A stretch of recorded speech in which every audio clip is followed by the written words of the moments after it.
Good evening and welcome to Have I Got News For You, and we start with an apology to Jeffrey Archer. We're sorry you were born. In the news this week, as Saddam Hussein closes down all the discos in Baghdad, a group of subversives find an alternative.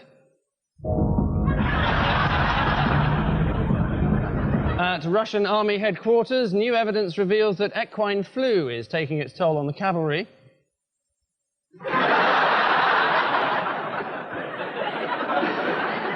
And early film footage suggests Damon Hill's chosen career could have been a mistake.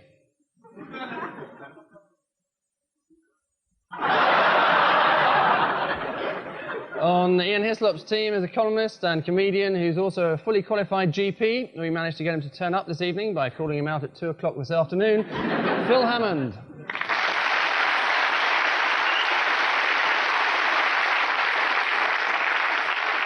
And with Paul Merton tonight is an astronomer who's continually infuriated by idiots who give any credibility to astrology, typical Pisces, Patrick Moore.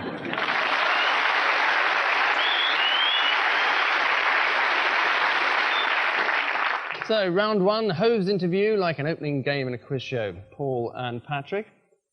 Ah, can you do one thing, I think? Yes. Yes. This is all about the euro, isn't it? The euro, there must be European currency. Yeah. A new name for it. Can't be the euro. Must be either the fiddle or the fudge. I don't think the fiddle is a good name for a coin, because you'd say I've got a handful of fiddle in my pocket. Mind you, fudge is hardly any better, is it? Not at a sale, everything will be 3 fudge off. It's because Tony Blair launched it. He had a committee. No, he was president, wasn't he? Mm-hmm. Big launch of the euro, and they had to decide one thing, which is who was to run the bank. And everyone was agreed it was the Dutchman, called Wim Duesenberg, as you are often called. He's 167. He's 167. And a bit shaky on his pegs. So Fair he enough. felt he couldn't last the full 8 years, so he's bowing out after 4. 4, and the Frenchman's taking over. Because there was a vote of 11 to 1, which in most institutions is a majority, but not in the EU.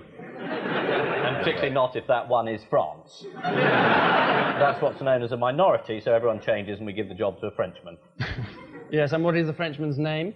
Jean-Claude Trichet, who was a skier when we were young. No, I've made that up. That was Jean-Claude Killy.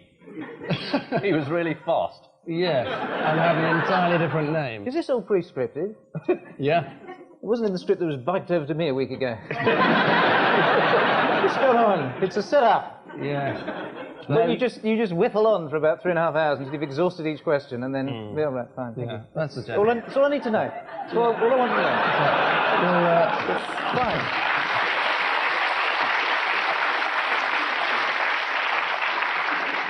There's a special question for you in a minute. The pre-scripted medical questions. It's doctor, I've got this terrible pain. Angus, how long have you had that mole? Ooh, quite some considerable time. Not been getting larger recently, or a bit darker, itchy? Not itchy? No. I thought it was getting large, but it's actually his head getting smaller.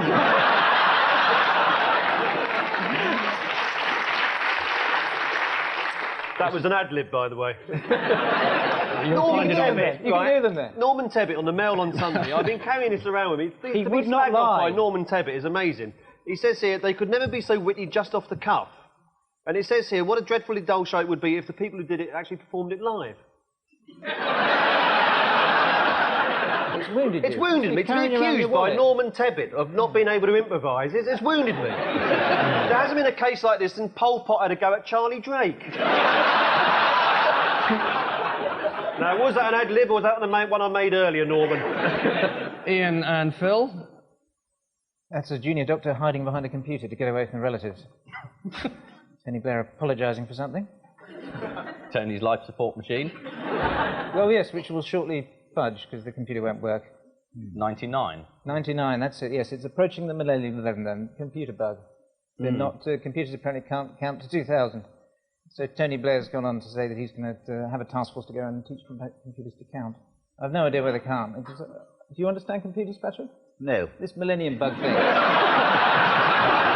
Now, suspect it's deliberate. I mean, all the computers will cock up and everyone will die in intensive care and it'll wipe 100,000 off the waiting list. About the only thing that will, I thought. So just let it go, let it go. So a good thing then. I thought the point was the computers think, when it comes to 2000, they think it's 1900. So there isn't a health service, so they don't cure anyone. Going back to 1900, I mean, just like British Rail, you mean? Yes, not dissimilar, Patrick, yes. That was around the time that Sky at Night started, wasn't it? About 1900. No, other than that. You've seen Halley's Comet both times, haven't you? Halley's a hot goo. Halley's Comet. Halley, I'm terribly sorry. On the original Sky at Night, there was no telescopes. You were just encouraged to look out the window. And what does the Millennium Bug look like, according to ITN? Big and green. Small and orange. There it is. Oh. Carol Boyderman. Seems to have no legs exactly where it needs them, at the bottom of its body. Well, they're clever. They say they're mutating all the time. They're very clever. Everything's going to go mad, and all nuclear missiles are going to be re-aimed at Basingstoke. So some good will come of it anyway. One health authority issued a statement saying, "We are sorting out our computer system," adding computer system, our computer system, error, abort, retry. Paul and Patrick. Oh, this is the election to see... not the election, the opinion... Oh, this is Jeffrey Archer, London. London Mayor. Lord Mayor of London. Lord Mayor of London, Yes. that's right, yes. Lord Mayor of London. But this is politicians doing all kinds of things for photo opportunities. Yes. Glenda Jackson. That's right, yes. These are all possible candidates for the Lord Mayor of London, if Londoners... And there's Tony Banks. Lord Mayor. Yeah. You're not going to hurt me, are you? Yes, that's what it is. Yes. Did you vote? No. Right. Did you vote? Certainly did. Which way? For any mayor, preferably Jeffrey Archer, but that's just a satirist's vote.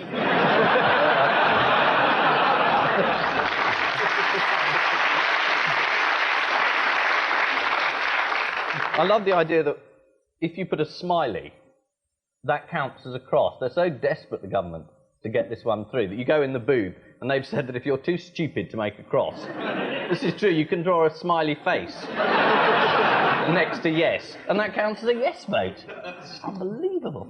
And how did Blair describe the job of Mayor of London? Perfect for anyone except Ken. He said it would be a post with teeth. I think he was describing Richard Branson. The putative budget for London is £3.3 billion. Jeffrey Archer would be the ideal candidate for mayor, were it not for the accusations that he had taken part in insider dealing of Anglia TV shares, had charged fellow councillors 10% for filling out their expense claims, and had been accused of shoplifting.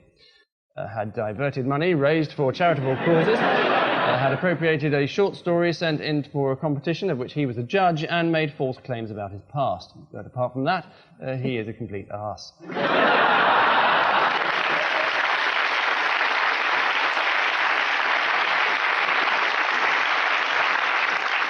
And finally, Ian and Phil. Unfair. Running into his defence. Oh no, Colton. Drugs? Mules.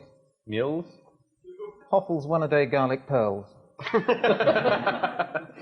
It's a documentary on Carlton, which won lots of prizes. It was about a new heroin route into Britain. And unfortunately, it was all filmed. Well, a lot of it was filmed in the producer's hotel room. And a lot of the people they interviewed weren't real heroin barons at all. They were blokes with droopy moustaches who were made up for the day, who'd said, "So, we fly thin." A researcher who worked on the programme got a guilt complex and phoned up the Guardian. And they're denying it all. They say it's all true. And they also said it happened in one passage. So it took them 6 months to film it, but they claimed it all happened in one passage. And it wasn't actually heroin that they stuck in. They were little surgical gloves. They cut the fingers off and you tie it with dental floss. Which I know always. It wasn't actually heroin they even put in there. It was some sort of sugar substitute or mint or something. Yeah, mint, I think. After dinner mints. So they put them in fingers, swallowed them, and then had a holiday to Travelodge somewhere else. But they said this mule, this carrier, was carrying drugs in from the cartel into London. And actually his flight was paid for by the producer of the programme. who'd also given him a fake passport, and they got to customs, and customs said, this is a fake passport, and he was deported. Which wouldn't have made a very thrilling documentary. And he was Even deported, for Carlton. he was deported with a stomach full of mints. So it's a huge fraud, largely a fraud that Carlton is a television channel, which it isn't. It's a synonym for garbage. I hope they enjoyed their mints anyway. Yes. We'd have to pass them first, that's the trouble. Once they're in there, you've got to... Thank you. It's a brave man who'd have one of those mints. What other fraudulent TV shows have been in the news, obviously, this week? This one? Oh, that's right. Yes, well done. It is Carlton Television who are Norman accused... Tebbit said I can't improvise. I'm at a loss for words. You're on the wrong page, Paul. Sorry, haven't we got to that bit?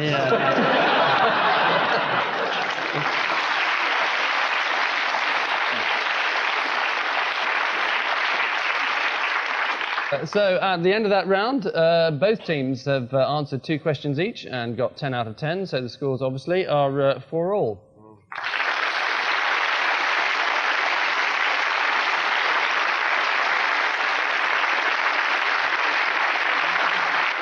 Many of us read a tabloid newspaper without stopping to think, which is probably just as well.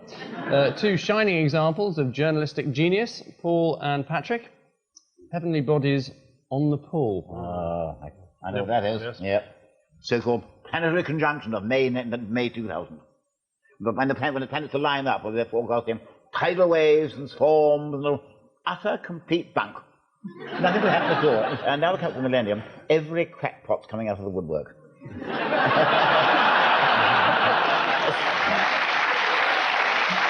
whole lot.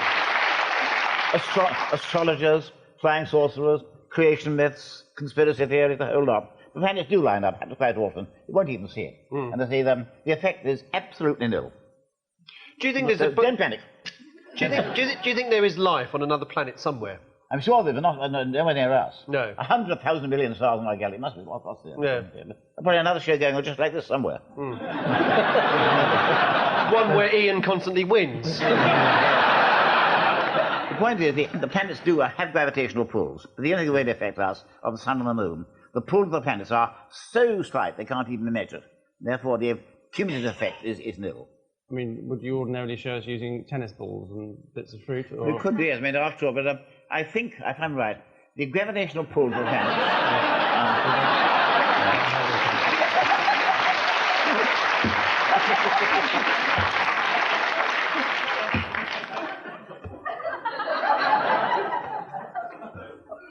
The pull of the planets were just about the same as the gravitational pull of a bus going about within half a mile of you.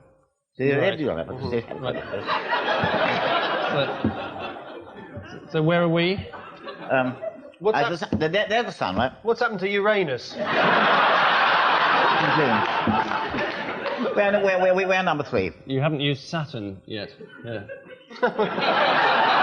With its distinctive rings, of course. What should I do with Saturn? Don't tell me. Is that it? They just line up like that? They do more or less. And nothing happens. No, nothing happens at all. Right. No fruit salad or anything? No, no.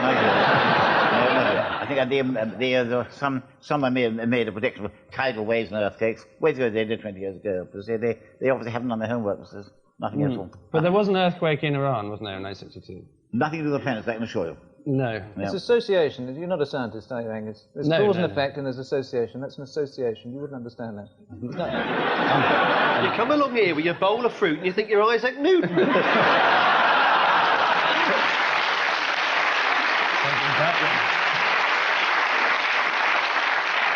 And how many times has that sentence been uttered in anger? Once.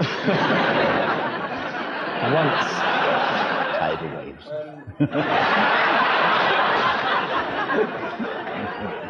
I'd drop the subject. Yes, just about to. This is the prediction that Jupiter and Saturn will align with Mars, Venus and Mercury in the year 2000, which will cause flooding, earthquakes and tidal waves. The planetary alignment will cause the gravitational forces from the Sun, the Moon... No, it won't. Patrick says it won't. There isn't a lot of point getting an astronomer on if you're going to read out a load of balls.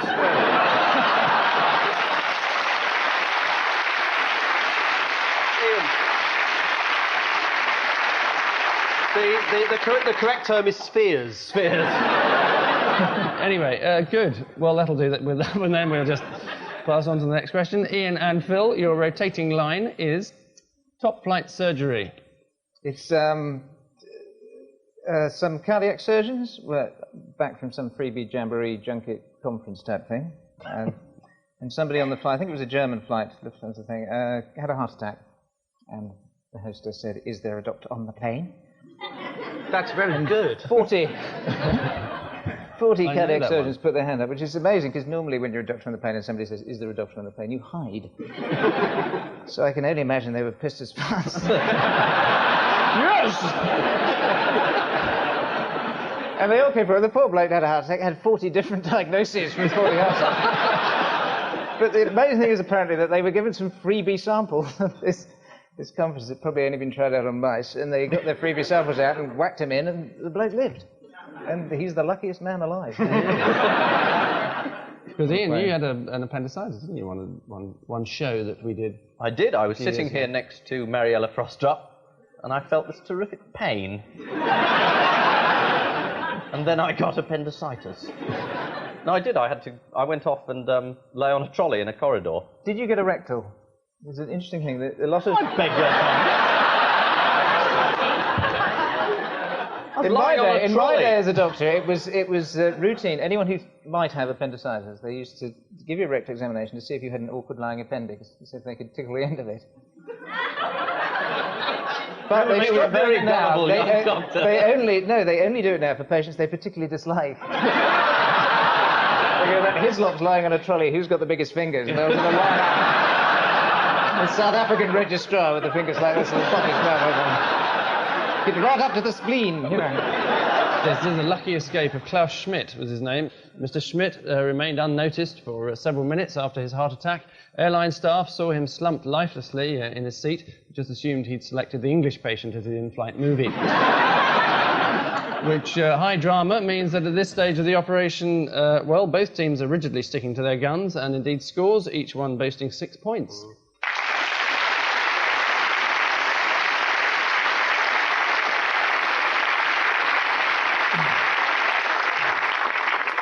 Odd one out is round 3. Paul, your 4 peas in a pod are Lena Zabaroni, the Queen, Scary Spice, and Patrick Moore. Is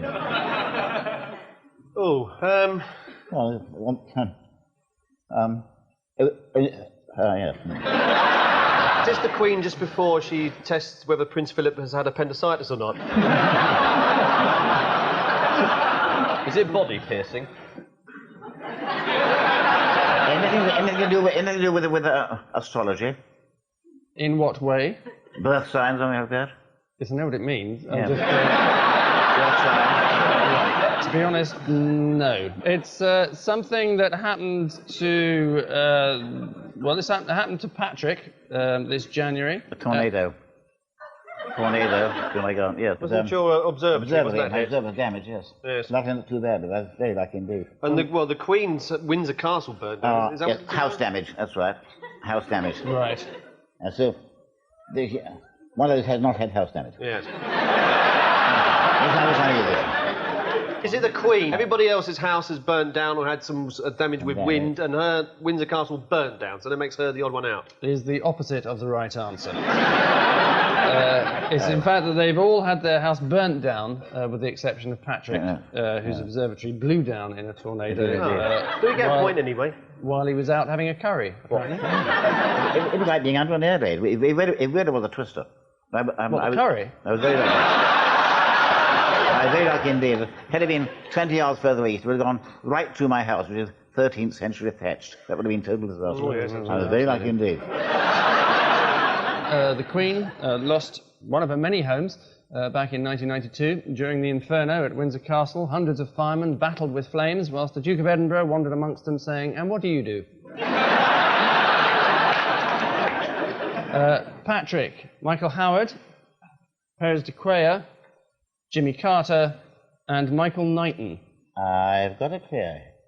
Now, Jimmy Carter said he'd seen a flying saucer, which turned out it turned out to be the planet Venus. Therefore, anything to do with flying saucers? UFOs? Might Yeah, have. something Right. it is, yeah. Right, I'm guessing here, but I think one of those four hasn't claimed to have seen a flying saucer. One not claimed to have flying saucer. Who are they again? That's Michael Knight, and he's the chairman of Carlisle United. He Yes. said he saw a flying saucer. Yes. Paris de Cuellar, he's the UN United Nations guy. Oh, he's certainly seen flying saucers. Yeah, he might. I think he claimed he was abducted by one or something. I think he was, yeah. Michael Howard came Okay. out of one originally. It's Michael Howard, then. Michael Howard's He's the the odd odd one one out. out. He has not claimed to see a flying saucer. Is the right answer. Well done. Very good.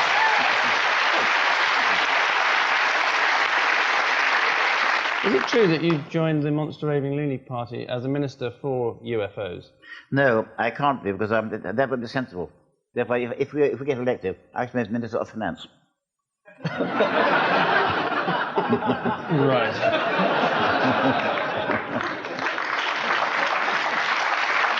Phil, your 5 pairs of legs are Gandhi, a Chinese crested dog, Donald Dewar, and Joseph, son of Jacob.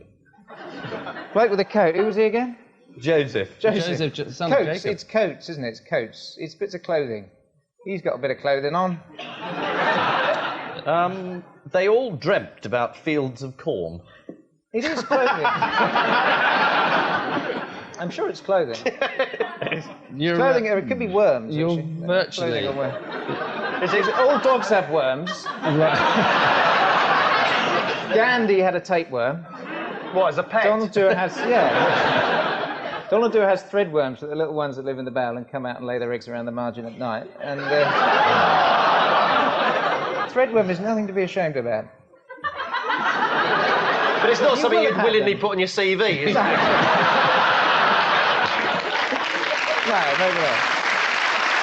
No. No, it's something to do with something that Dewar lost on a parliamentary trip to Sweden 2 years ago. Killed.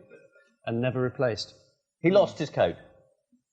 So they all lost their coats. Oh, that dog sheds its coat once a year, does it? Like a snake. And Joseph's coat was taken by his Yes. brothers, People ripped losing their up, coats. taken back to his father. Very moving lose scene. his bits? Jason Donovan just comes on and The answer is that none of them have a coat, with the exception of Joseph, son of Jacob, who, of course, as we know, had a coat of many colours. but not for long. No, but he had it for long enough to be... Gandhi didn't have a coat, or indeed any trousers, socks, shoes or shirts. He just wandered around India thinking, I must stop playing poker with Mountbatten. And finally in this round, Ian, Prince Charles, Tony Blair, Richard Branson and Alan Shearer. Alan Shearer has just been caught possibly kicking someone in the face. I don't know, I watched the video on the news, foot in the face. But apparently not. Largely on the grounds that he's captain of England. You've never liked football, have you, Ian? No. You see it as a rather pointless game, don't you? Pointless. No, you'll only do a cricket comparison if I make that. Richard Branson is a Zulu, which very few people know. He is actually a fully paid up prince of the Zulu tribe, which makes him the odd one out, because no one else would be that stupid. It's not exactly the answer I got on the card. They've all been mistaken for the British Prime Minister, with the exception of Tony Blair, who has, of course, occasionally been mistaken for a Labour Prime Minister. 3% of the population of India thought Alan Shearer was Prime Minister of Britain. Even more surprising was the number of people who thought Teddy Sheringham was Chancellor of the Exchequer. Which Premier Passions blows the whistle on this particular mismatch, and as injury time looms, it looks like Paul and Patrick are leading the field by 9-7.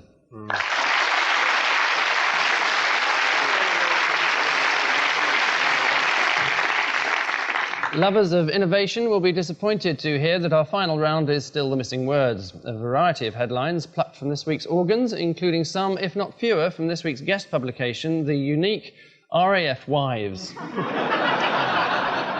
Yes. None of them are strangers to the sweet trolley, are they?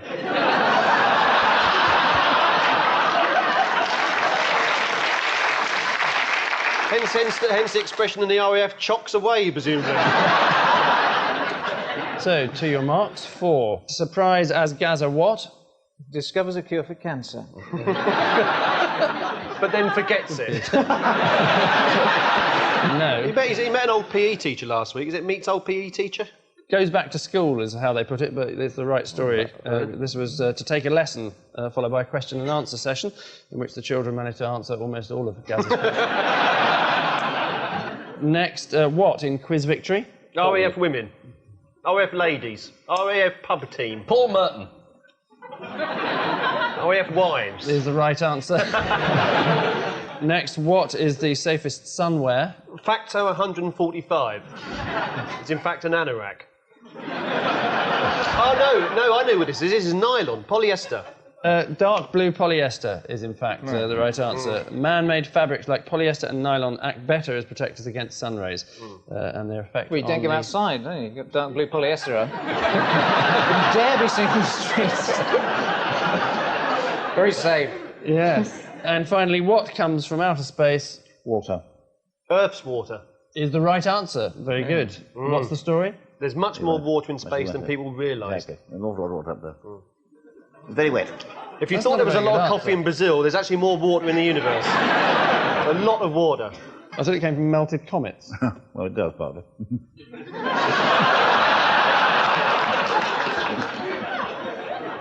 Where does the other bit come from, then? The bit that's not melted comets? Going back far enough, supernovae. Supernovae? So, yeah, going back far enough. They Yeah, had I a hit in the thought that. 60s. I mean, but you also came from a supernova. Who did? You did. I You all did? Yes, all did. Yeah. Funny, it's funny you say that. I would have seen him coming from a white dwarf.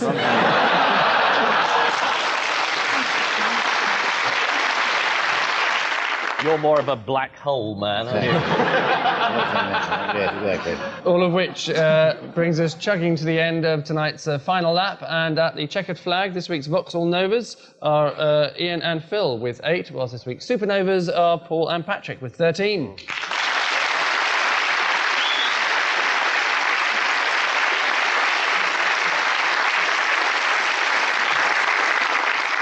And I leave you with news that at the Home Office Library, there are doubts about Labour's commitment to freedom of information. In Westminster, William Hague faces his toughest challenge yet as things turn nasty at Prime Minister's question time.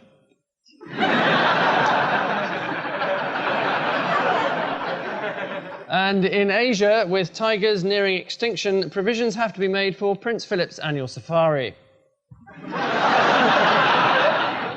So good night, and take it away, Patrick.